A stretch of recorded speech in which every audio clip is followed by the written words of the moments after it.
Have you ever let your clothes pile up in the corner of your room and waited for one of your parents to come and do your laundry or fold it for you? Well, today it's time you get up and do something for yourself. I'm going to show you how to do your own laundry.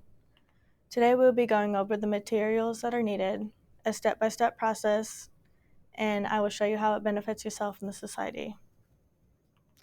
The materials that are needed are quite obvious, and I'm sure most of you guys have them already sitting in your laundry room at this given moment.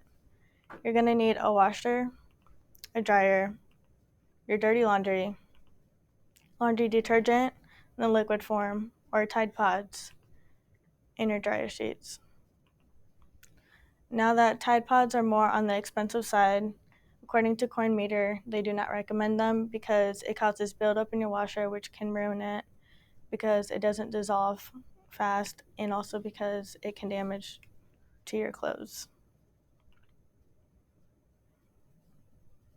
The first thing you're going to want to do is separate your clothing into different piles. You're going to want to have your whites in one pile, that way you can bleach them and get any stains out of them. Then you have your jeans and shirts in the other. Looking at the controls on your washer is important as well. That way you have it on the right temperature that you need it on. And then we press start.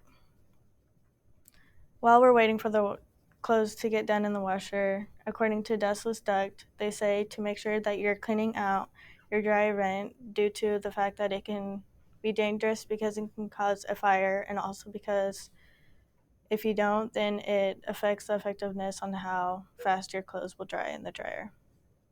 After we got your clothes in there in the dryer sheets, you're going to want to look at the controls as well. Now, if you have more of a heavy load, you're going to make sure that you switch it to heavy duty, if not the normal, and press start.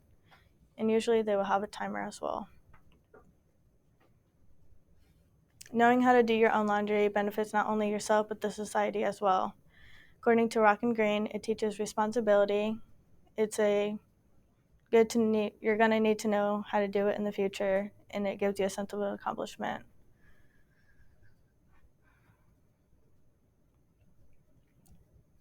It helps yourself, it benefits yourself because you save money instead of having to go to a dryer mat and having to do your laundry there. And also, it's a good life skill that you're going to need to know.